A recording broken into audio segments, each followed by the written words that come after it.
शिवसमारम्भां शङ्कराचार्यमध्यमाम् अस्मदाचार्यपर्यन्तां वन्दे गुरुपरम्पराम्।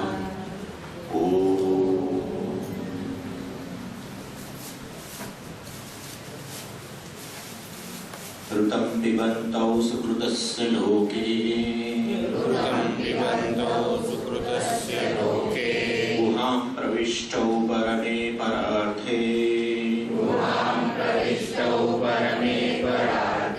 छायातपौ ब्रह्मविदो वदन्ति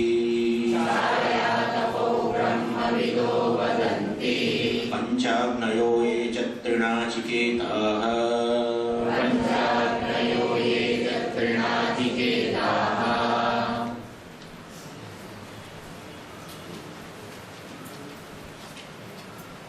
एतदेक परत्वं च ब्रह्माभ्यासं तच्चिन्तनं ब्रह्मचिन्तनं कथं एत करू અને પ્રક્રિયાઓનું વર્ણન શ્રુતિમાં કરવામાં આવેલું છે. આપણે જોયું પણ ખરું બધા જે પ્રક્રિયા જ્યારે કહું ત્યારે તમારે તરત મનની અંદર નિધિધ્યાસન પ્રક્રિયાનો એક જ ઉપયોગ છે, પ્રયોજન વિપરીત ભાવનાનો ત્યાગ. ઘણીવાર આ બધી વસ્તુઓ કદાચ જેટલી મને સ્પષ્ટ કે આપણા ગુરુજીને સ્પષ્ટ એટલી તમને પણ હશે જ. મને કોઈ એવો પ્રશ્ન નથી. કદાચ ગુરુજીને આપણા વચ્ચે ભેદ એ પડે કે નિધિધ્યાસનનો ક્યાંક આપણામાં ભાવ હોઈ શકે. આપણે નિધિધ્યાસન વગેરેથી એ વિપરીત ભાવના દેહાત્મ ભાવનાનો ત્યાગ ન પણ કરતા હોય. ભેદ અહીંયા મળે છે. એટલે કાલે કહ્યું પ્રજ્ઞાન હોય છે ઘણી વાર, પરંતુ છતાં એનમ આત્માનમ ન પ્રાપ્યત. શ્રવણ અને મનન સતત ચાલુ છે. અત્યારે જ્યારે હું કંઈક વાત કરતો ત્યારે શ્રવણ થઈ જ રહ્યું છે, તાત્પર્ય નિર્ણય સાથે સાથે અનેક પ્રકારના સંશયોની નિવૃત્તિ પણ થઈ રહી છે, પરંતુ નિધિધ્યાસન ન ભાવ હોય છે. હોઈ શકે, હું એવું નથી કહેતો, પરંતુ હોઈ શકે. એના માટે આલંબન છે પ્રક્રિયા. એમાં એક તો આપણે પ્રક્રિયા જોઈ જ્ઞાતા જ્ઞેય નો તફાવત, દ્રષ્ટા દ્રશ્ય, છેવટે આપણે પરમ બ્રહ્મ. બીજું કાર્યકારણ પ્રક્રિયા, શરીરેષુ અશરીર વાત કરી. સતત સમગ્ર જગતનું સદૈવ સૌમ્યદમગ્ર આસીત. આ સમગ્ર જગત એની ઉત્પત્તિ પહેલા એક કાર્ય રૂપમાં વ્યક્ત થયું, એ પહેલા સતત હતું, તો કાર્ય રૂપે પણ સતત છે. એના માટે આપણે ઉદાહરણ લીધેલા પ્રત્યેક શરીરોમાં એ અશરીર છે વગેરે વગેરે. કાર્યકારણ પ્રક્રિયા. હવે અહીંયાથી જુદી પ્રક્રિયાઓની વાત કરશે, બહુ જ ઇમ્પોર્ટન્ટ જુદી. મનુષ્યને મુખ્યત્વે જે અલ્પતા સારે છે, ગમે એટલું કહેવાય છતાંય, પરંતુ જીવન ઈશ્વર વચ્ચેનું અંતર પૂરાતું નથી. આ પ્રશ્ન જ છે ને આપણો. જીવન ઈશ્વર વચ્ચેનું અંતર નથી પૂરાતું. જીવમાં રહેલું અલ્પત્વ, ઈશ્વરની પરોક્ષતા જતી જ નથી. એટલે એના કારણે ક્યાંક આવી જુદી બીજી પ્રક્રિયાઓનો આશરો લઈને આ અંતર પૂરવાનો પ્રયત્ન. આપણ નિધિધ્યાસન જ ચાલો, તમે તો નિધિધ્યાસન પૂરું પડી એવું પડે એવું છે. એટલા માટે નિધિધ્યાસન છે જ, અર્થાત આ પ્રક્રિયાને ધ્યાનમાં લો. આ માત્ર કોઈ એકેડેમિક વસ્તુ નથી, એ મારું કહેવાનો આશય છે. અને બની શકે કે તમારે એક પ્રક્રિયા તમને પસંદ પડે, એક પ્રક્રિયા ન પણ પસંદ પડે, એક પ્રક્રિયામાં સમજ વધુ પડે, બીજી પ્રક્રિયામાં સમજ ઓછી પડે, એ શક્ય છે. અને જે તે આચાર્ય સંપ્રદાયની અંદર પણ એમણે પણ એક જ જે તે પ્રક્રિયાનો આશરો લીધેલો હોય છે, જ્ઞાન માટે, નિષ્ઠા માટે. એટલે કહેવાનો આશય એ છે, એ પ્રક્રિયાઓનું વર્ણન અહીંયા છે. અને વૃતમ પિબંતૌ કહી દીધું, જીવનેશ્વર બંને આવ્યા. એટલે આપણને પ્રશ્ન ઉભા થયા. પિબંતૌ, વૃતમ એટલે કર્મફળ, અને પિબંતૌ એનું પાન કરી રહેલા, એનો ભોગ કરી રહેલા. ત્યાર પછી વાત થઈ કે ભાઈ એમાં શું અર્થ કરવો, કારણ કે ઈશ્વરને ભોગતા ગણશો તો મુશ્કેલી છે. એ પુણ્ય પાપને કારણે જ એને ભોગ, સુગંધ સાક્ષાત્કાર ભોગ. ઈશ્વરની સુખ દુઃખની ઉત્પત્તિ, ઈશ્વરને જો સુખની ઉત્પત્તિ તો વાંધો નથી, પણ ઈશ્વરને દુઃખ એટલે પછી આ એ પુણ્ય પાપનું પરિણામ વગેરે વગેરે, તો પછી સંસારિક થઈ ગયો. એટલે હવે સમજવું કેવી રીતે? અહીં એક જ શરીરની અંદર બધા જ વિષયોનો ઉપભોગ કરનાર બંને છે. એટલે પછી વાસ્તવમાં બે વચ્ચે અંતર નથી. આ જીવ જે છે એ જ પરમાત્મા છે, પરમાત્માનું જે સ્વરૂપ છે એ જીવનું સ્વરૂપ છે વગેરે વગેરે. ક્યાં ભેદ પડે છે એ પ્રક્રિયાથી બતાવશે. ભેદ ક્યાં પડે છે? પછી જીવ જ ઈશ્વર હોય, જીવ બ્રહ્મ ના પરહ, જીવો બ્રહ્મૈવ ના પરહ એવું કહેવાય છે. ત્યારે પછી જીવ અને બ્રહ્મ વચ્ચે, જીવ ઈશ્વર વચ્ચે ભેદ ક્યાં પડે છે? એના માટે પ્રક્રિયા, કે આવી પ્રક્રિયાને કારણે આવો ભેદ દેખાય છે, વાસ્તવમાં ભેદ નથી એમ એ રીતે બતાવશે. હવે એ વખતે કાલે આપણે વાત કરી કે જ્યારે ઋતમ પિબંત કર્મફળનું પાન કરી રહ્યા છે એવું કહ્યું, ત્યારે જુદી જુદી રીતે આચાર્યો સમજાવે.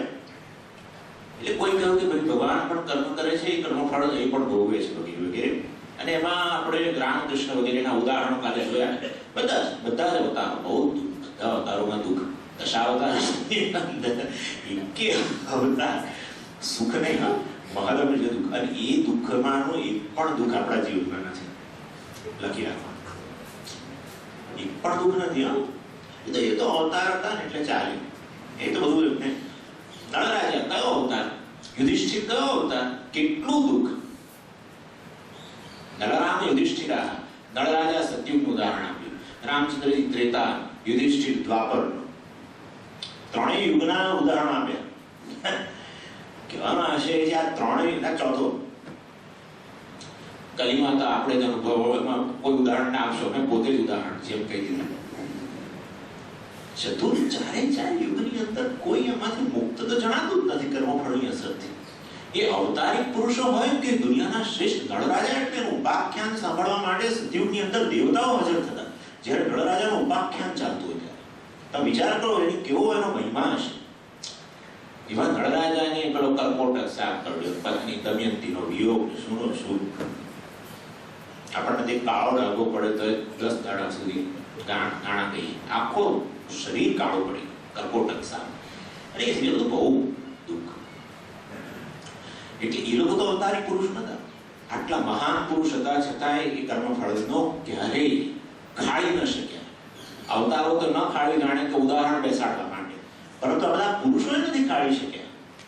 તો ભાઈ હમ કિસ ખેત કી મૂલી એમ. અર્થાત ફરિયાદનો પ્રશ્ન નથી જીવનની અંદર, ફરિયાદનો પ્રશ્ન નથી. શેના માટે? આ પ્રકારના અનુભવ, જીવનની પરિસ્થિતિઓ માટે કોઈ ફરિયાદનો પ્રશ્ન નથી. કારણ કે ફરિયાદ કરશો તો એ તમારા જીવનમાં ન હોવું જોઈએ. એના માટે જગતમાં ચતુર્યુગની અંદર એક પણ દ્રષ્ટાંત નથી. મારા જીવનમાં સુખ દુઃખ ના જોઈએ, જેમ કે એક કે ઉદાહરણ નથી, એક પણ નહીં. પછી આપણે નાની પરિસ્થિતિ આવે છે. એટલે કહેવાનો આશય આવી રીતે બંને જણા ભોગતા, જીવ અને ઈશ્વર બંને ભોગતા. અરે ભાઈ પણ આ તો અહીંયા ગુહાયામ લોકે હમણાં બધું કહેશે. લોકે એટલે કહેશે શરીરની અંદર. હવે શરીરની અંદર ક્યાંથી અવતાર થતા હતા? એટલે પછી કહ્યું બીજા આચાર્યો કહે છે ભાઈ ભગવાન આવું કર્મફળ ભાગી સંસારી. એટલે અવતારિક પુરુષોની અંદર ભલે આ બધું જીવાત્માની સમાન એમણે ભોગ ભોગ્યો હોય, પરંતુ એક જ શરીરની અંદર નહીં. એક જ શરીરમાં બંને હોય ત્યારે પેલાને ભોગતા કેવો પરમાત્માને. જીવાત્મા તો છે, એ તો અનુભવ છે, પણ પેલાને ભોગતા કેવો ઠીક નથી. એટલે એક છત્રી ન્યાય કરો. છત્રીના ગચ્છન્તિ, છત્રીના ગચ્છન્તિ. બધા છત્રીધારીઓ, પણ એમાંના કેટલાય નથી.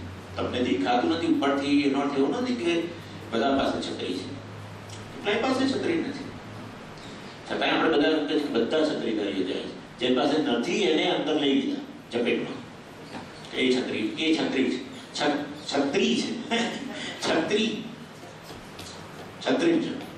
છત્રીના છે. ભાષ્યમાં કહે છે પાત્ર સંબંધાત વિબંધો ઇતિ ઉચ્યતે છત્રી ન્યાય. ભાષ્ય છત્રી ન્યાય બરાબર છે, પરંતુ અમે એમ કહીએ છીએ કે જેના હાથમાં છત્રી છે એને તો છાયા મળે, અન્યને પણ છાયા મળે છે. એટલે જીવાત્મા કે પરમાત્મા ગમે તે હોય, એ સુખ દુઃખ વગેરે એનામાં નથી. આ પ્રૂવ કરવાનું છે આપણે જતે આ વખતે. નહીં તો આમ સુખ અને દુઃખ બહુ મહત્વની વસ્તુ છે. સુખ અને દુઃખ જીવાત્મામાં નથી, પરમાત્મામાં પણ નથી. જીવાત્મામાં પ્રતીત થાય છે, પરમાત્મામાં તો વાસ્તવિક રીતે નથી. જીવાત્મામાં દ્રઢ રીતે આરોપિત છે સુખ દુઃખ, પરમાત્મામાં તો માત્ર સંસર્ગને કારણે આરોપિત છે. બહુ જ મહત્વની વસ્તુ સંસારની વૃત્તિ માટે. સુખ દુઃખ મુખ્ય વસ્તુ છે મનુષ્યને. પ્રોબ્લેમ આ છે સુખ દુઃખ. જગતને મને કઈ લાગે મુશ્કેલી નથી. એ જગત સુખ દુઃખ ઉત્પન્ન કરે તો બધી મુશ્કેલી છે. સુખ દ્વારા રાગ, જગતમાં સુખ છે એના માટે રાગ, એટલે એ રીતે મુશ્કેલી. એના માટે પ્રવૃત્તિ છે, ઈચ્છા, ઈચ્છા નિવૃત્તિનો પ્રયત્ન, બધું આવી ગયું, સંસાર જ થઈ ગયો. અને દુઃખની નિવૃત્તિ પણ. એટલે કહેવાનો આશય છે કે તો પછી આ વસ્તુને સમજવું કેવી રીતે. એટલે પછી ભાગ ચાલો ભાઈ, ત્રણ વસ્તુ છે. બિંબ છે, પ્રતિબિંબ છે અને ઉપાધિ છે, અથવા ઉપાધિ. એટલે બિંબ અને પ્રતિબિંબ માધ્યમ. ક્યારેક એવું છે, અમે અહીં એક પ્રેપોઝિશન મૂકીએ છીએ કે ક્યારેક ક્યારેક પ્રતિબિંબનો ગુણોનો આરોપ બિંબ પર થાય છે, ક્યારેક ક્યારેક ઉપાધિના ગુણોનો આરોપ પ્રતિબિંબ અને બિંબ પર થાય છે, ક્યારેક ક્યારેક પ્રતિબિંબના ગુણોનો આરોપ ઉપાધિ પર થાય છે. આમ ત્રણેય વચ્ચે તાદાત્મ્ય થઈ ગયું નથી. તાદાત્મ્યની ગ્રંથિ છે, તાદાત્મ્ય અધ્યાસ છે. બરાબર? ત્રણેય વચ્ચે એકબીજાના ગુણ, અને એના કારણે બધું દેખાય છે. જેમ મેં કાલે ઉદાહરણ આપી દીધું તમે લોકોને. જળ લાલ હોય તો એનો રંગ એ રંગ તમને પ્રતિબિંબમાં દેખાય, સૂર્યના પ્રતિબિંબમાં. અને એને કારણે કદાચ સૂર્ય બિંબને પણ લાલ માની લો. આમ ઉપાધિના ગુણોનો આરોપ કેમ ઉપાધિ કહ્યું? કારણ કે ઉપસમીપે હિત્વા સ્વીયા ગુણા આધત્તે. પ્રતિબિંબ અને આ જે ઉપાધિ છે સાથે જ છે. એને કારણે ઉપાધિના ગુણોનો આરોપ પ્રતિબિંબ પર પણ થાય, અને કદાચ તમે એ પણ નક્કી કરો કે સૂર્ય પણ લાલ છે, થઈ શકે. માત્ર પ્રતિબિંબના ગુણોના આરોપ પણ થઈ શકે. શેના પર? બિંબ પર. પ્રતિબિંબ રૂપિયાનો સિક્કો, સૂર્યનું પ્રતિબિંબ કેટલું? 1 રૂપિયાનો સિક્કો. હા, સૂર્ય એવડો છે કે સમજો મને તમારી તો કોઈ વાત નથી. કોઈ કે પ્રતિબિંબ ના લઈને કે સૂર્ય પણ નાનો છે વગેરે. આમ પ્રતિબિંબના ગુણોનો આરોપ બિંબ પર થાય, પ્રતિબિંબના ગુણોનો આરોપ ઉપાધિમાં થાય. પ્રતિબિંબ સૂર્ય છે, સૂર્યનો પ્રકાશ ગુણ, એનો આરોપ જળ પર પણ થાય. જળ પ્રકાશિત બને છે, એટલે હદે પ્રકાશિત બને છે કે એ અન્યને પાછું બીજે પ્રતિબિંબ પડે પોતે. હા, આ બધી વસ્તુનો બહુ જરૂરી છે. એટલે આ રીતે અન્યોન્ય તાદાત્મ્ય. બરાબર? છેવટે નિર્ણય બિંબનો થઈ જાય. ગરબડ હોય તો બિંબ આવો છે ત્યાં અટકો, એનાથી આગળ તો જઈ શકવાના નથી. એટલે પ્રતિબિંબ અને ઉપાધિ બંનેના ગુણો અધ્યારોપ એકબીજા પર પણ થાય, અથવા બધાનો આરોપ બિંબ પર પણ થાય. અને આ રીતે તાદાત્મ્ય. ભગવાન આ વસ્તુ ભગવદ્ ગીતામાં બહુ સુંદર કહ્યું. એટલે ભગવાન કહે છે વાસ્તવમાં હું તો કર્મફળનો ભોગતા નથી, જીવાત્મા છે, પણ એ જાણે કે મને અંદર ખેંચી રહ્યો છે. એ વિવેક કરી શકતો નથી, હું તો વિવેકવાન છું. એનામાં અવિદ્યાને કારણે વિવેક નથી. અવિદ્યા મારી ઉપાધિ નથી, હું તો માયા ઉપાધિથી વ્યક્ત બનેલો છું. એટલે મારે આવો પ્રશ્ન, હું કર્મફળનો ભોગતા છું એવો થતો જ નથી, પરંતુ આ જીવ મને પરાણે ખેંચી રહ્યો છે, કારણ કે ઈશ્વરે કર્મફળ ભોગતા. કર્ષયંત શરીરસ્થમ ભૂતગ્રામમ ચેતસઃ મામ ચૈવાંત શરીરસ્થમ તાન વિદ્ધિ આસુર નિશ્ચય. તો આસુર નિશ્ચય છે કે એટલે આસુર નિશ્ચયવાળા સ્વયં તો દુઃખ વરે જ છે, મને પણ એમાં ઢસડવાનો પ્રયત્ન કરશે. મને ઘસડી જઈ રહ્યા છે. સુખ દુઃખનો ભોગતા એ જાણે મને પણ એનો ભાગી બનાવ્યા છે એમ. એટલે પ્રતિબિંબ, ઉપાધિ અને એનાથી લક્ષિત થતો આ અહંકાર. આટલું હમણાં પ્રક્રિયાઓ શરૂ કરું પહેલા બીજા બધા શબ્દો જોઈ લઈએ. સુકૃતસ્ય. સુકૃત જનરલી તમે જાણો છો પુણ્યને કહેવામાં આવે છે સુકૃત. પણ અહીંયા પુણ્ય અર્થ નથી. પુણ્ય અને પાપ બંને વિવક્ષિત છે. એટલે યૌગિક અર્થ લેવો પડશે. યૌગિક એટલે આ સુકૃત શબ્દના ભાગ પાડવા પડશે. સીધો સુકૃતનો અર્થ પુણ્ય એ લોકમાં પ્રસિદ્ધ છે, એને રૂઢિ અર્થ કહેવાય. પણ સુકૃત શબ્દના હું ભાગ પાડું અને પછી અર્થ કરું તો એને યૌગિક અર્થ કહેવાય. એટલે સુકૃત એટલે સુષ્ઠુ કૃતસ્ય. એ તો જાણીએ જ છે આપણે. સુનો અર્થ જનરલી સુષ્ઠુ જ કરવામાં આવે છે. એટલે સુષ્ઠુ કૃતસ્ય એટલે સારા કર્મો નહીં, પરંતુ જે ઈરાદાપૂર્વક, ભાવનાપૂર્વક કરવામાં આવે એને સુકૃત કહેવામાં આવે છે. કેમ તમે આવું કહો છો? એટલા માટે કે પશુઓને પુણ્ય પાપ હોતા નથી. પણ મનુષ્ય સિવાય અન્ય યોનિઓની અંદર ઈરાદાપૂર્વકનું કર્મ નથી, કર્તૃત્વ નથી. બરાબર? અહીંયા આપણી પાસે જે પ્રકારની સ્વતંત્રતા છે એવી સ્વતંત્રતા એમના નથી. પૂજ્ય સ્વામીજી હંમેશા ઉદાહરણ આપે કે ગધેડાને લાત મારવાની સ્વતંત્રતા છે. લાત મારતા પહેલા વિચાર જરૂર કરે નહીં, પણ આ લાત મારવાની સ્વતંત્રતા નથી. એકવાર એના મનમાં નક્કી થયું કે લાત મારવી છે, પછી એનામાં સ્વતંત્રતા નથી. આપણે જ્યારે કોઈને લાત મારવા જતા હોઈએ ત્યારે આપણે ઉગામીએ, પરંતુ પાછો વિચાર આવી શકે, લઈ લઈએ પાછો. એની આના બાહુબળ જોઈ, એનું બાહુબળ જોઈને પછી વિચાર આવે તો તરત પાછો બાહુ ઉપડેલો પાછો પચકું ભરતા હોઈએ તો તરત મોડું પહોળું કરીએ. પછી વિચારીએ કે મને પાછળથી મારી શું દશા થશે. ગધેડું નો વિચારે. ગધેડા પાછળ હું ઉભેલો હોત કે ભારતીય ગધેડું હોય તો કે ભાઈ આ તો ભારતમાં તો સંન્યાસીઓની બહુ ચતુર્થ આશ્રમ શ્રેષ્ઠ ઉત્કૃષ્ટ, એટલે એને તો ના બીજા બધા માનીશ, એને ના આવું છે જ નહીં. એના મનમાં આવ્યું કે પાછળ ઉભો છે કંઈક એનો જે પ્રોગ્રામ હોય કે આવું થાય તો લાત મારવી, બસ એની પૂછડી આમ કર્યું, જે કર્યું એટલે ફાટ લઈને લગાવી. લાત નહીં મારવાની સ્વતંત્રતા નથી એને. મારવી નહીં મારવી અન્ય રીતે મારવાની સ્વતંત્રતા મનુષ્યને છે. ઈરાદાપૂર્વક કર્મ કરનાર મનુષ્ય છે એ સુકૃત. ઈરાદાપૂર્વક કર્મ કરનાર, એના દ્વારા પુણ્ય પાપની ઉત્પત્તિ પણ. જગતની અંદર બધી યોનિઓની અંદર પુણ્ય પાપની ઉત્પત્તિ કરનાર એક જ યોનિ ત્યાં કર્તૃત્વ હોય ત્યાં. બાકીના બધાને તો ભગવાન એવા બનાવ્યા, પ્રોગ્રામ કરી દીધા, બધા ડિઝાઇન આ રીતે જ કરવાનું, આ રીતે જ. આવા સંજોગ લાત મારવાની, આવા સંજોગ બચકું કરવાનું, લોકોનું વાંધું બહુ કરી એની રીતે. એની પાછળ ગધેડા પાછળ ઉભા રહો તો મને ઠપકો મળે. લાત પડ્યા પછી લાત ખાઈ પાછળ ઠપકો ખાવા. ગધેડા ના કોઈ કે, ગધેડા કોઈ ના કે. તમને ભાન નથી પડતું તમે એના જેવા છો એમ પણ કહેવાય. સિંહને તરાપ મારવી એનો સ્વભાવ, અને પાપ કર્મ નથી. કદાચ કૂતરું તમારું કોઈને કરડે, તમે કૂતરાને મારો ખરા, પણ કૂતરાએ ખરાબ કામ કર્યું એવું ના.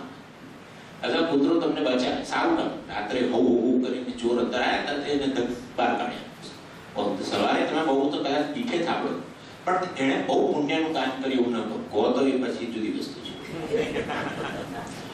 ચોરથી તમને બચાવે, તમારું ધન બચાવ્યું એ પુણ્ય કર્મ નથી, અને કે એને કોઈને બચકું ભર્યું એ પાપ કર્મ નથી. અર્થાત પુણ્ય અને પાપની ઉત્પત્તિ માત્ર મનુષ્યના જ્યાં કર્તૃત્વ છે, અને જ્યાં કર્તૃત્વની સાથે સાથે આમ કર્તૃત્વ બુદ્ધિમાં, અત્યારે માની લો બુદ્ધિમાં કર્તૃત્વ જોવા, બુદ્ધિમાં કર્તૃત્વ, બીજી બાજુ ધર્મ. ભગવાન જે ડિઝાઇન બનાવી એની એ ડિફેક્ટિવ નથી. અંદર ધર્મ મૂકી દીધો. કયા સંજોગોમાં શું કરવું એનું સામાન્ય જ્ઞાન. કોઈ ધર્મશાસ્ત્ર પાસે જવાની જરૂર નથી. આ રીતે સુકૃત ધર્મની સાથે મૂક્યું. કારણ કે પેલું ફ્રીવીલ આપ્યું ને, આમ જો આમ જો આમ જો, ફરારી આપી, ફરારી, ફ્રીવીલ નહીં, ફરારી સ્વામીજી કહે છે, ફરારી આપી, સ્પોર્ટ્સ કાર, રેસ કાર આપી, બ્રેક આપવી પડે થોડી. એ તો પોતાના માટે જોખમ નથી, માટે એ બ્રેકનું નામ છે ધર્મ. શું કરવું તરત મનમાં આવશે, જોજો તમે. આ કરવું યોગ્ય છે, પછી એને દબાવીને અન્ય કરો એ જુદી વસ્તુ છે. મનમાં તો આવશે સાચું બોલવું આ વગેરે છે. તમે જાણો છો બધી વસ્તુ. આવું સુકૃતના સંદર્ભમાં કહી રહ્યો છું કે મનુષ્ય યોનિની અંદર જ ઈરાદાપૂર્વકનું કર્મ છે, ભાવનાપૂર્વકનું કર્મ છે. અને ઇવન મનુષ્યની અંદર પણ શિશુને માટે તમે આવું નહીં કરો. બાળક કદાચ આપણા બાળકો છે ને એટલે એમને માટે સંજ્ઞા કે એવું ના હોય સ્વામીજી કે તમે એ એમ કરીને બોલે એ એમના મારી એમની એમે કે મને એ પાપ ના સમજ.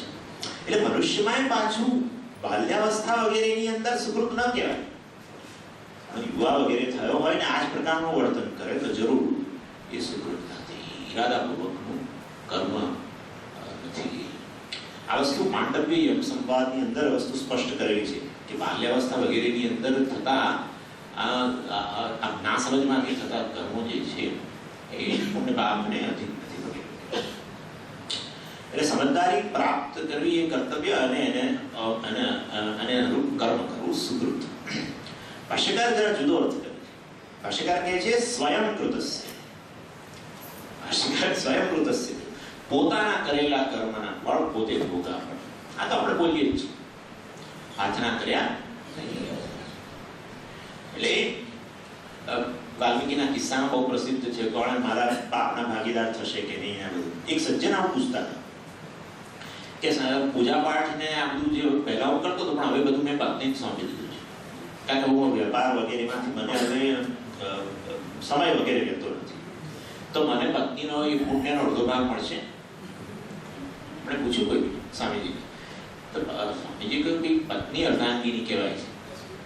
એટલે ધ્યાનથી કહો વિચાર કરી શકાય. તમે કોઈ પુણ્ય કર્મ કરો તે પત્નીને અડધો ભાગ મળે એ માટે વિચાર કરી શકાય, પરંતુ પતિને અર્ધાંગી કહ્યો નથી. કે પત્નીને અર્ધાંગીની કહી એવું પતિને અર્ધાંગી નથી કહ્યો.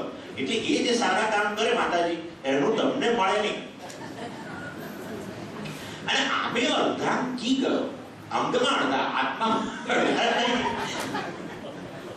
અને બે અડધા થઈને એક આખું એક પુત્ર છે. તો વગેરે એ કહેવાનો આ છે કે આપણું શરીર માટે છે, કારણ કે આત્મા માટે નહીં. એટલે પુણ્યભાવ વગેરે વસ્તુ જીવાત્મા માટે જે છે એમાં વસ્તુ સ્વયંકૃત પોતે કરેલા કર્મ.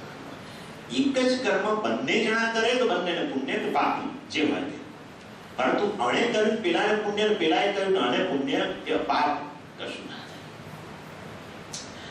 ચાલો, લોકે સુકૃતસ્ય યહ લોકઃ ફલભૂતઃ તસ્મિન. લોકે સુકૃતસ્ય યહ લોકઃ, લોક શબ્દનો અર્થ ભી સ્વર્ગાદી લોક વગેરે ન કરશો, કારણ કે અહીંયા ગુહા કહેવાના છે અને ગુહા આવતાની સાથે તરત જ બુદ્ધિ વગેરે અર્થ આવવાના છે. તો પછી અહીંયા લોકે એટલે શરીરમાં રહેલી ગુહા, એમાં ગુહામ પ્રવિષ્ટૌ, એમાં પ્રવેશેલા કોણ? બંને જણા જે કર્મફળનું પાન કરે છે વગેરે. એટલે એ દ્રષ્ટિએ લોકનો અર્થ આવો સ્વર્ગાદી લોક નહીં થાય, કારણ કે પાછળ ગુહા સાથેનો અન્વય રહેલો છે અને માટે લોકેનો અર્થ શરીર જ કરવો પડશે. તો કેવી રીતે કરશો? સુકૃતસ્ય યહ લોકઃ ફલભૂતઃ, એટલે લોક્યંતે પૂજ્યંતે કર્મફલાની. આ એવું છે કે જ્યાં કર્મફળનો ભોગ છે, બરાબર છે? કર્મફળનો ભોગ છે અને એ દ્રષ્ટિએ આ માનવ શરીર વગેરે લોક છે. ગુહામ પ્રવિષ્ટ, ગુહામ પ્રવિષ્ટ. આગળ એનું આ રથ રૂપકથી વર્ણન આવવાનું છે કે રથને લીધે દૂર રહેલી વ્યક્તિને આપણે મળી શકીએ. ગંતા અને ગંતવ્ય, અત્યારે એના સ્વરૂપની ચર્ચા ચાલી રહી છે. ગંતા જીવ છે, ગંતવ્ય પરમાત્મા છે, એનો સ્વરૂપ શું છે એની ચર્ચા ચાલી છે. ગંતા ગંતવ્ય વચ્ચે અંતર કેટલું છે? કારણ કે રથ જોઈ છે ને, કાર વગર કેવી રીતે જવાય? ગંતા અને ગંતવ્ય વચ્ચે રથની કલ્પના કરેલી છે. બે બિલ્ડિંગમાં જોડે જોડે રહેતા હોય તો આ બિલ્ડિંગમાં જોડે જવાની કાર થોડું વાપરે છે. એટલે કેટલું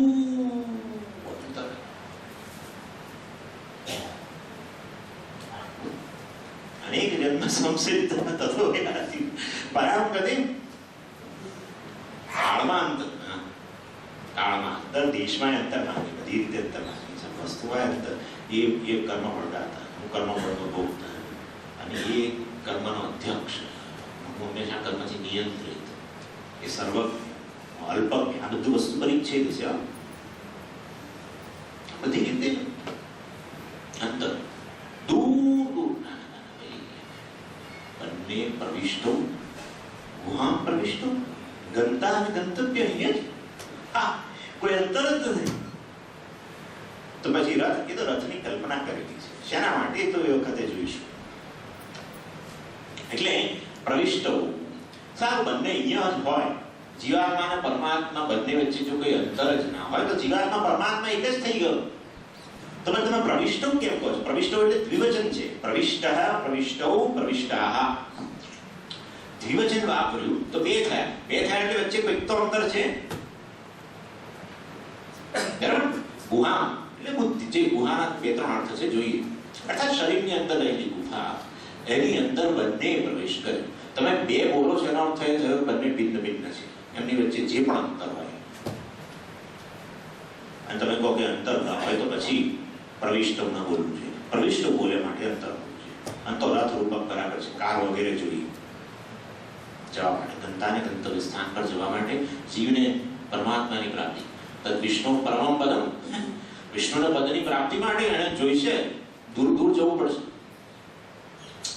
એટલે તરત આવું સાંભળતાની સાથે દ્વૈતવાદીઓ જેમણે મોકા ખાઈને બાજુ બેસી ગયેલા ઉભા થઈ ગયા. એકદમ પ્રવિષ્ટાઓ પ્રવિષ્ટાઓ કરતા કરતા આવી ગયા સ્ટેજ પર. પ્રવિષ્ટાઓ પ્રવિષ્ટાઓ એટલે અમે કહેતા હતા અદ્વૈત સિદ્ધાંતને તમે ન માનો, છેવટે તમે પછડાટ જ ખાવાના છો.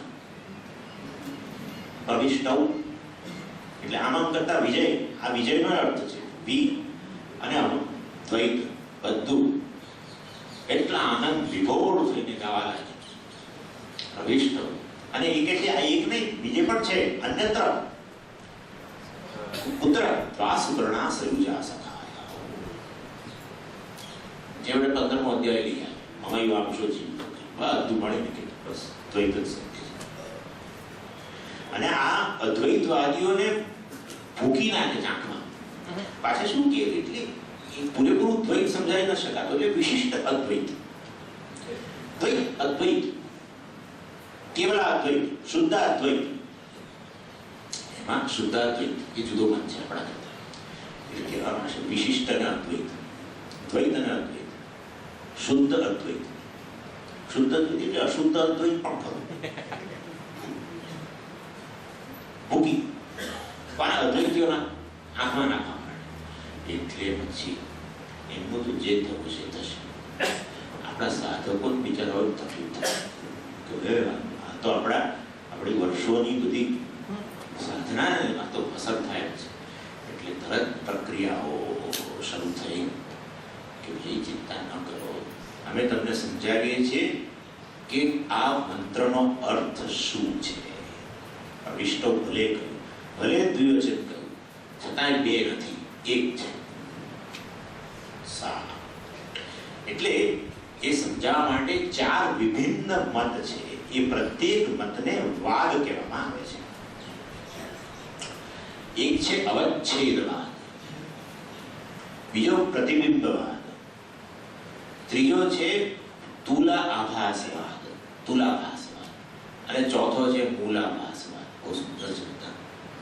આ બધા મતભેદ નથી. તમે કહો ચાર એટલે ચારેમાં પાછા મતમાં ભેદ ના. ચારે ચાર માત્ર આ અદ્વૈતને જીવ અને ઈશ્વર વચ્ચે વાસ્તવિક રીતે કોઈ અંતર નથી એ સમજાવવા માટેના માત્ર જુદા જુદા રસ્તા છે. બધાનું ગંતવ્ય સ્થાન અદ્વૈત જ છે. બરાબર છે? પહેલું અવચ્છેદવાદ. સુખદેવજીએ અવચ્છેદવાદ ભાગવતમાં છે. સુખદેવજીએ એમના શિષ્ય ગૌડપાદાચાર્યજી અને વાચસ્પતિ મિશ્રે મુખ્યત્વે આ વાદ સ્વીકારેલો અને શુકદેવજીએ પરીક્ષિત રાજાને શ્રીમદ ભાગવત જ્યારે શ્રવણ કરાવ્યું, બધું પતી ગયું, અંતિમ ઉપદેશ અવચ્છેદવાદનો આપ્યો. શું કહ્યું એમણે? ઘટે ભિન્ને યથાકાશઃ આકાશસ્યાત યથાપુરા એવં દેહે મૃતે જીવઃ બ્રહ્મ સંપદ્યતે પુનઃ. વૈષ્ણવનો ગ્રંથ વિશિષ્ટ અદ્વૈત. અદ્વૈત મારી મચડીને વિશિષ્ટ લઈ આવે. ઘટે ભિન્ને યથા આકાશ. આકાશ જે છે એ ઘડાની અંદર ભિન્ન ભિન્ન જણાય છે. ઘટે ભિન્ન સતી આકાશસ્યાત યથાપુરા. વાસ્તવમાં એમાં કોઈ ભેદ નથી. એવં દેહે મૃતે જીવ. આ દેહ મરણ પામ્યો ત્યારે બ્રહ્મ સંપદ્યતે પુનઃ. વાસ્તવમાં જીવ અને બ્રહ્મ વચ્ચે અંતર હતું જ નહીં. આ દેહને કારણે અંતર જણાતું હતું. એ જાણે કે દેહે મૃતે, આ દેહ મૃતપાય બન્યો, આ જીવ બ્રહ્મમાં મળી ગયો, જીવ બ્રહ્મ છે એવું થયું. આવું આ એક સામાન્ય અર્થ છે. હવે આને સમજીએ. અવચ્છેદવાદની અંદર જીવ ભેદ અને પરમાત્મા ભેદ માટે ઘટાકાશ, ગૃહાકાશ, મહાકાશ આવા પ્રકારના ઉદાહરણ અપાય છે. ઘડો બને એટલે એમાં જે આકાશ ઘેરાઈ ગયું એને ઘટાકાશ કહેવાય. એ તો તમે જાણો છો.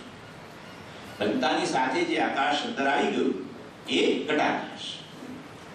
જે કશાથી ઘેરાયેલું નથી, આની બહારનું આ બધું કશાથી ઘેરાયેલું નથી, એ મહાકાશ. બરાબર? ઘડો બનતાની સાથે આવી ગયેલું આકાશ ઘટાકાશ, અને એની બહારનું બધું મહાકાશ. ઘટાકાશ, મહાકાશ. ઘરમાં રહેલું આકાશ, હોલમાં રહેલું, ચાલો હોલમાં રહેલું આકાશ એ મઠાકાશ, ગૃહાકાશ એવું કહેવાય. હવે પ્રશ્ન, ઘડો કોને કહેવાય? ઘડો એનું ઉપાદાન કારણ શું? આ તો આપણને ઊંઘવાથી પૂછે છે, ઉઠાડીને પૂછે, ગમે ત્યારે પૂછે 24 કલાક. ફાટ ફાટ બોલીએ. માટી ઉપાદાન કારણ માટી છે. ઘડો માટીથી બનેલો છે. ઓકે ઓકે, માટી જે છે બરાબર, એ તો બરાબર છે. તો તમે જ્યારે કહો છો ઘડામાં પાણી રાખો, ત્યારે ખરેખર તમે શેમાં પાણી રાખો છો? ઘડામાં પાણી રાખો. ઘડો તમે કહ્યું કે તો માટી છે, તો માટીમાં પાણી રાખો એવું જ થાય ને? ઘડો એટલે માટી, તો ઘડામાં પાણી રાખો એટલે માટીમાં પાણી રાખો. માટીમાં પાણી એટલે દિવાલ, એ જ માટી છે, જે હોય જેવી હોય. બરાબર? આ દિવાલમાં પાણી ભરો. કોઈ સ્વીકારતું, કોઈ બોલતું નથી, પણ કોઈ બધાના મનમાં કંઈક ગડબડ ઊભી તો થઈ ગઈ. ગડબડ ઊભી થઈ ગઈ કે આ વસ્તુ સાચી તો નથી. ઘડામાં પાણી ભરો ત્યારે તમારે, ઘડો એટલે માટી, તો આ માટીની અંદર પાણી ભરવું જોઈએ. ઘડામાં પાણી ભરો ત્યારે ખરેખર શેમાં ભરીએ છીએ? ઘટાકાશમાં પાણી ભરીએ છીએ. બરાબર? વ્યવહાર જુઓ તમે, ઘટાકાશમાં પાણી ભરો છો, ભલે તમે આકાશ વિવક્ષિત છે માનીને માત્ર ઘડામાં પાણી ભરું છે એમ કહો છો. એવી જ રીતે ઘરમાં રહું છું, અત્યારે હોલમાં છું, ઘરમાં રહું છું, ચાલો ત્યારે ઘરમાં રહેવું. ઘર એટલે શું? દિવાલો, આ બધી બારીઓ, આ એ બરાબર ના સાહેબ, એ નહીં. તેના સિવાય ઘર કઈ રીતે કહેશો? ચાલો આ નહીં હોય તેના વગર ઘર કેવી રીતે કહેશો? કહેશો જ નહીં. એટલે જ્યારે ઘરમાં રહું છું ત્યારે આ દિવાલો જે છે, તો તમે ઘરમાં રહો એટલે દિવાલોની અંદર રહો છો? ના, એ દિવાલોથી જે અવચ્છિન્ન, જે ઇન્ક્લોઝડ થયું આકાશ, એ ગૃહાકાશ, એમાં રહું છું. બોલતો નથી વ્યવહારમાં. ઘરમાં રહું છું ત્યારે, ગૃહમાં રહું છું ત્યારે ગૃહાકાશમાં રહું છું. ઘડામાં પાણી ભરું છું ત્યારે ઘટાકાશમાં પાણી ભરું છું. બરાબર? આવું છે. એને લક્ષ્યમાં, આકાશને લક્ષ્યમાં રાખીને કહેવામાં આવે છે. એવી બીજો એક પ્રશ્ન જોડે જોડે કે હજારો ઘડામાં હજારો આકાશ. સમજો, આકાશ એક હોવા છતાંય એક ઘટાકાશની અંદર પાણી ભરો તો બધા ઘટાકાશમાં કેમ પાણી નથી ભરાતું?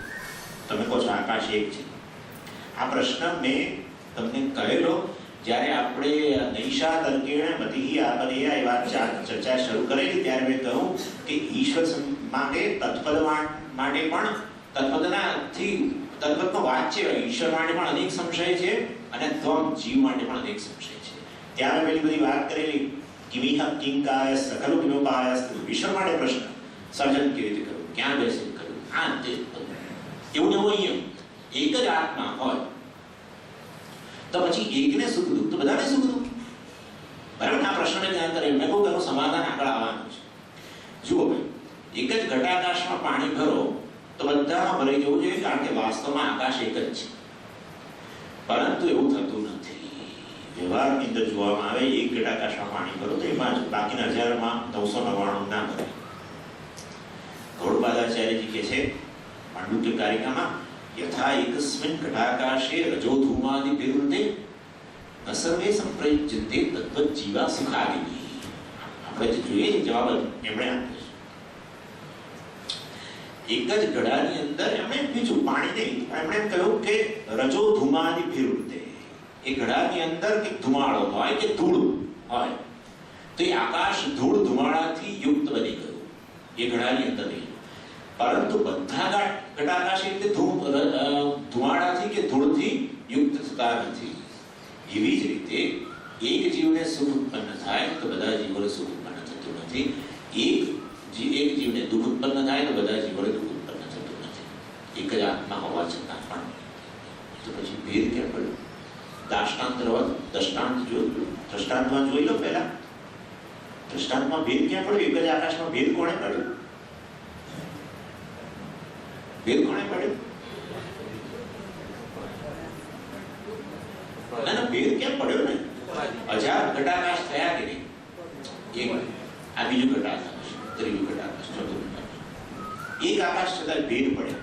ભેદ ક્યાં પડ્યા? વેરી ગુડ, કામ પતી ગયું. આપણે 8-9 દિવસ એક્સલન્ટ. ઉપાધિનો ભેદ છે. ઉપાધિના ભેદને કારણે આકાશના ભેદ. એવી જ રીતે અહીંયા પણ ઉપાધિના ભેદને કારણે એક જ આત્મા આકાશ સમાન એમાં ભેદ. ઉપાધિ કઈ? હવે પ્રશ્ન એ ત્યાં તો ઘડો, આજે ઘડો જે છે એના કારણે ભેદ પડે છે. તો અહીંયા કઈ ઉપાધિ? અંતઃકરણમાં સુખ દુઃખ. અહીંયા તો આ સુખી દુઃખી. અન્યના અંતઃકરણ રૂપી ઉપાધિમાં એ ન હોય તો ત્યાં સુખ દુઃખ નહીં. જેવી રીતે એક જ ઘડામાં રહી એક આકાશ, ઘટાકાશની અંદર ધુમાડો હોય કે ધૂળ હોય, અન્ય ઘટાકાશમાં ન હોય. કારણ કે ઘડાઓ ઉપાધિ આ ભેદ પાડે છે એક જ આકાશની વચ્ચે. એવી રીતે અંતઃકરણ ઉપાધિ જે છે એ અનેક ભેદ પાડે છે. શેમાં? એક જ આત્મા. સમજાય છે ને આ વસ્તુ? કોઈ બોલતું નથી. એટલે એના કારણે અંતઃકરણ અવચ્છિન્ન ચૈતન્ય કહેવાય. જેમ ઘટાકાશ જે છે ઘટ અવચ્છિન્ન. અવચ્છિન્ન એટલે એટલું મર્યાદિત, એન્ક્લોઝડ. ઘડારૂપી ઉપાધિથી મર્યાદિત બને. કેમ મર્યાદિત બોલો? આકાશ મર્યાદિત નથી, છતાંય અમારે કેવું પડે છે ઘટ અવચ્છિન્ન ચૈતન્ય. એમ કે જેવું ઉપાધિ એવું. એટલે ઘડાઓની અંદર પણ અંદર પ્રેજુડાઇસ હોય છે. પૂજ્ય સ્વામીજી આટલાથી માંડીને આટલા સુધીના ઘડા રાખ્યા, પછી આટલો ઘડો હતા, પેલો જે છે ને આવડો અને આવડો, સમજો તો પેલાને પ્રેજુડાઇસ છે, મેં છોટા હોના છે. પેલાને એમ છે કે મેં બડા હોઉં. ભાઈ એને ખબર નથી બી સરખા છે, પણ માની લો ઊંચા મોટા.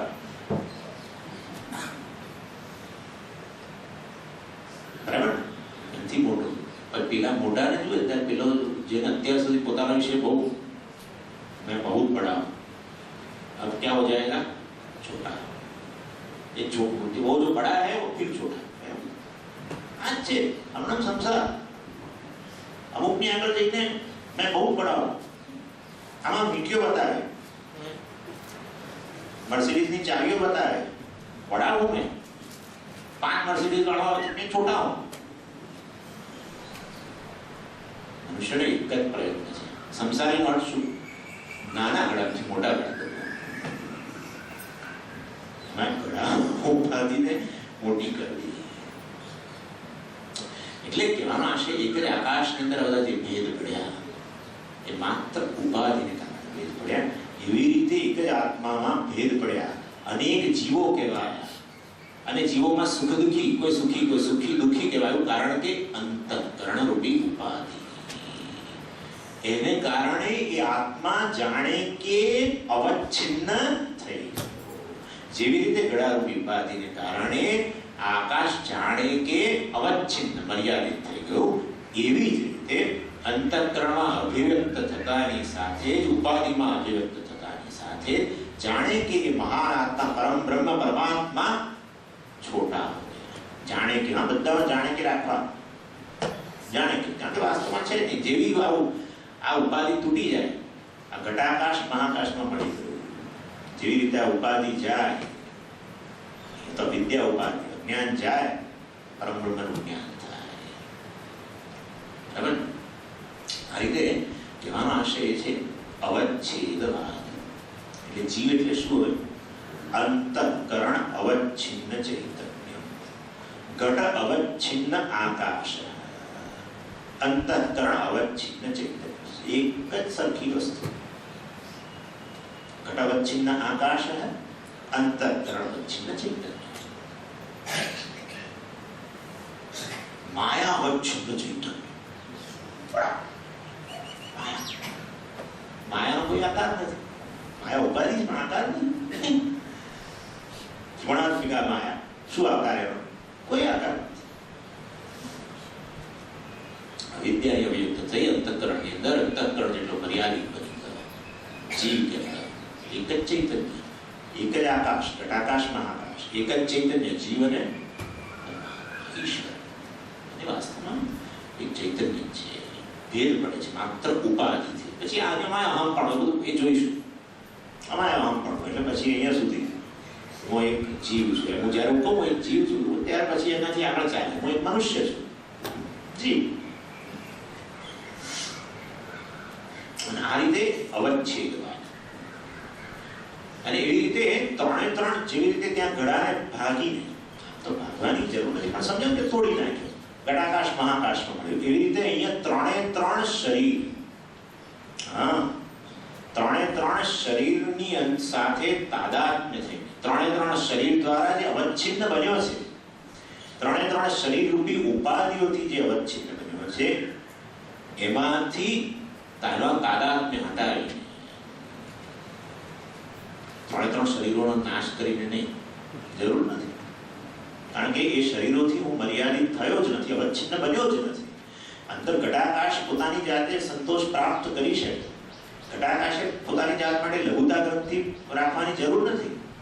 કેમ? કારણ કે એ પોતે આકાશ છે, ઘટાકાશ નથી. બરાબર? એ તો ઘડાને કારણે પોતાને મર્યાદિત માને છે.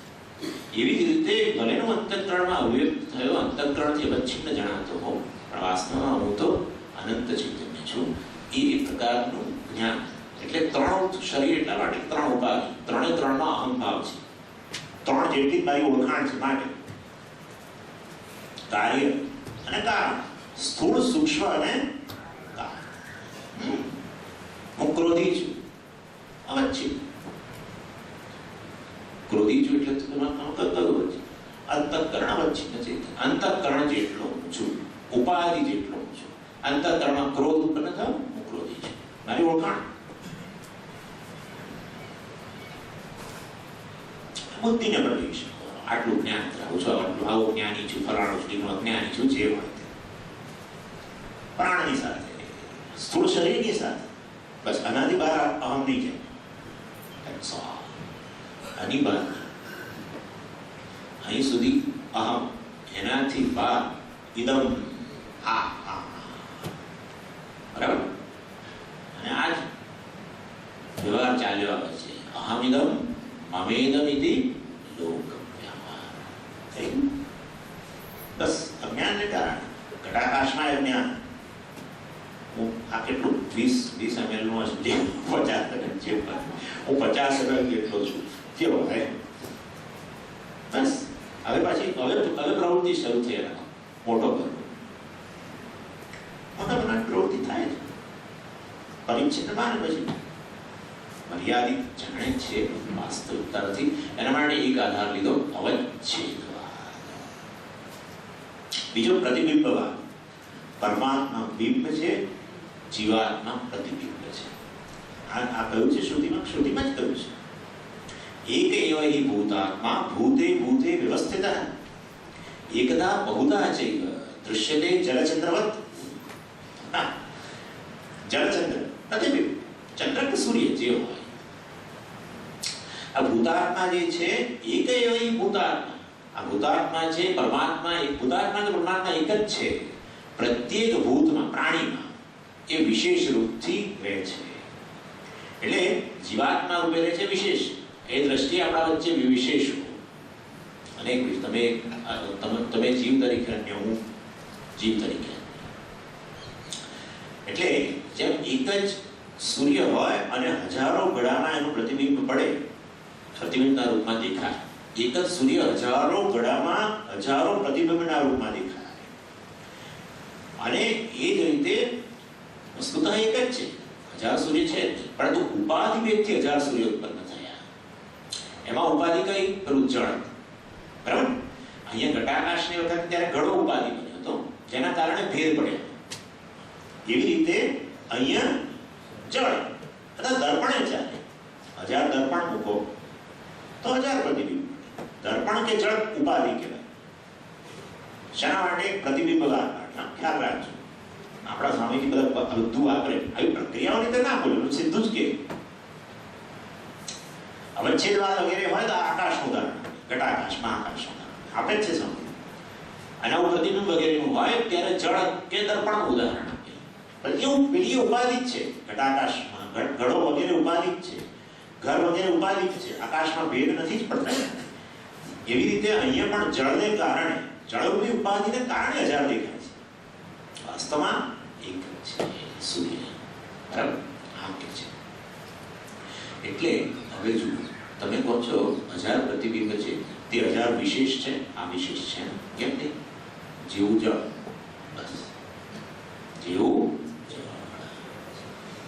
એક જળ હાલે. એક કોઈ જળ છે ને સતત હાલતા હોય છે, ચંદ્રની અસર હેઠળ. मैं अभी आता हूँ, अभी जाता हूँ, अभी आता हूँ.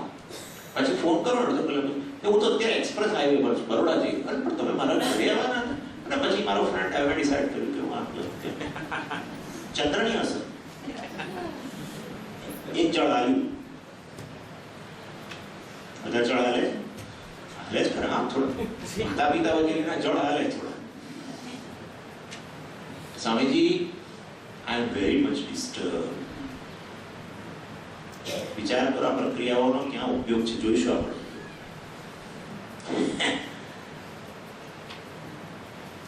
પરંતુ એ છોડો, જળની અંદર એક જળ વિક્ષિપ્ત બન્યું કોઈ કારણસર, વાયુને કારણે, કોઈ કેને હલાવ્યું, તો પેલી 1000 બકેટમાં રહેલા 1000 જળ કે વિક્ષિપ્ત ન બને. બરાબર ને? અને એટલે પેલું પ્રતિબિંબ અંદરનું હાલે. પ્રતિબિંબ જળ હાલે ત્યાં સુધી વાંધો નથી. યાદ રાખો, જળ હાલે ને ત્યાં સુધી વાંધો નથી. આ બહુ મહાન વસ્તુ છે કે જળ હાલે છે, અને પ્રતિબિંબ હાલતો હતો હાલે, બિંબ નથી હાલતું. કરી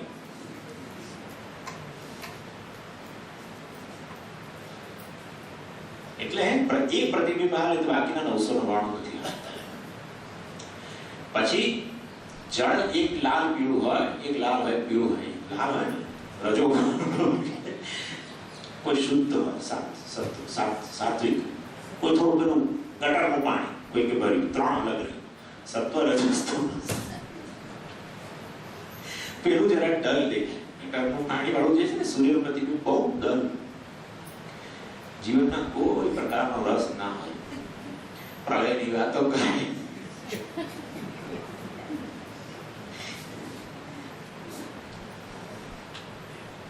ક્રિયા પર જેવું નજર નાખશો ને એટલે બધું ખબર પડે કે કેવું સંસાર કેટલો બધો પોકળ છે.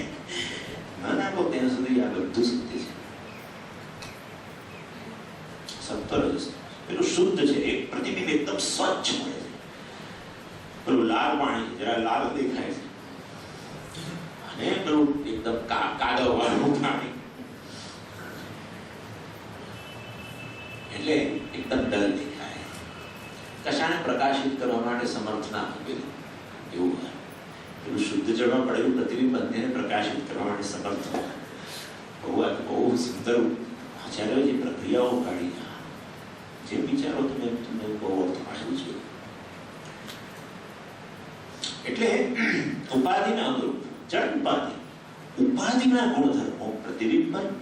ત્યાંથી એક સૂર્ય આજે ડલ છે, કદાચ સૂર્યને પોતાને જ થાય, પોતાનું પ્રતિબિંબ જોઈએ. હા, આપણને થાય તો વાંધો નથી, સૂર્યને એમ થાય કે હું આજે ડલ છું. કહીએ જ છે સૂર્ય જ કે બિંબ કહી દે કે હું આજે ડલ છું. કહ્યું કે જીવનમાં કઈ રસ નથી. There is no charm in life. હું બહુ મારા રજો હું બહુ ક્રિયાશીલ છું, અને એક મિનિટ બેસવું તમે નહીં, મારા રજો પણ બહુ છે. ક્યારેક સત્તો શાંત છું, સવારે ઉઠ્યા હોય, જપ વગેરે કર્યા હોય, શાંત છું, અશાંત છું, બધું ક્લિયર લાગે એકદમ. એટલે આ રીતે તમે સમજી તો ગયા છો અર્થ હું શું કહેવા માંગુ છું. પ્રતિબિંબ જે પ્રતિબિંબ શેના આધારે નક્કી થયું? ઉપાધિ. જળ, જેવું જળ એ ઉપાધિના ગુણધર્મો પ્રતિબિંબ પર લાગ્યા, અને બિંબે પોતાના પ્રતિબિંબને જોઈને નિર્ણય કર્યો હું આ છું. વાસ્તવમાં બિંબમાં કોઈ વિશેષ નથી, માત્ર એક, પરંતુ અનેક પ્રતિબિંબો જોઈને અનેક વિશેષો, અનેક જીવો, અનેક વિશેષો, વાસ્તવમાં બધા પ્રતિબિંબ સમાન છે. બિંબ ચૈતન્ય પરમ બ્રહ્મ એક છે, બરાબર? વાસ્તવમાં નથી. એટલે જીવો બધા પ્રતિબિંબ સમાન છે. પ્રતિબિંબનું અસ્તિત્વ બિંબથી સ્વતંત્ર છે જ નહીં. પ્રતિબિંબનો નાશ નથી, યાદ રાખજો. તમને કે પ્રતિબિંબનો નાશ, પેલું જળ ઢોળી નાખો એટલે પ્રતિબિંબનો નાશ એવું કહો તમે, પણ એ પ્રતિબિંબ બિંબમાં મળી ગયું એમ કહેવાય, બરાબર? એટલે કહેવાય કે જીવનો નાશ નથી. એનીવે કહેવાનો આશય છે. તો હવે અહીંયા તમે જીવ એટલે શું કહેશો? અંતઃકરણ પ્રતિબિંબિત ચૈતન્ય. અમે આગળ અંતઃકરણ અવચ્છિન્ન ચૈતન્ય બોલ્યા, હવે પ્રતિબિંબ આવ્યો તો અમે અંતઃકરણ પ્રતિબિંબિત ચૈતન્ય બોલ્યા. હંમેશા દ્રષ્ટાંત લાવું નિધિધ્યાસનની અંદર. દ્રષ્ટાંતમાં રહેલા જુદા જુદા અંશોને દાષ્ટાંતમાં. એક જણા બહુ સિરિયસલી કહ્યું, આપણે અહીંયા વર્ગમાં અન્યત્ર આ વખતે નહીં, કે સ્વામીજી દ્રષ્ટાંતમાં જેટલું બધું સ્પષ્ટ બને છે દાષ્ટાંતમાં નથી બનતું. એના માટેનો રસ્તો પહેલા કહી દઉં તમને. દ્રષ્ટા દૃશ્ય વિવેક જે છે, દ્રષ્ટા દૃશ્યનો વિવેક એક કરવું પહેલા થોડોક સમય પહેલા કરવું, ત્યાર પછી બહુ સ્પષ્ટ, કારણ કે એ સીધો રસ્તો છે. શરીર વગેરે દૃશ્ય છે કરતા કદાચ છેવટે દ્રષ્ટા પર પહોંચવું. દ્રષ્ટાનું સ્વરૂપ આપણે જોયું, પરબ્રહ્મ. આવી થોડીક ઝાંખી થાય પછી આ બધી પ્રક્રિયાઓ જાય. કેમ હું મારી જાતને અલ્પ માનું છું? કારણ કે હું પ્રતિબિંબ માનું છું. માટે બિંબ પ્રતિબિંબને જોઈને પોતાને ઓળખ માને છે. પ્રતિબિંબના વિશેષો, પ્રતિબિંબમાં બહુ વિશેષ દેખાય, મારા બહુ વિશેષ દેખાય, તો ઉપાધિને કારણે છે, અંતઃકરણને કારણે છે. ત્યાં જળ છે, અહીં અંતઃકરણ છે. જલ પ્રતિબિંબિત સૂર્ય,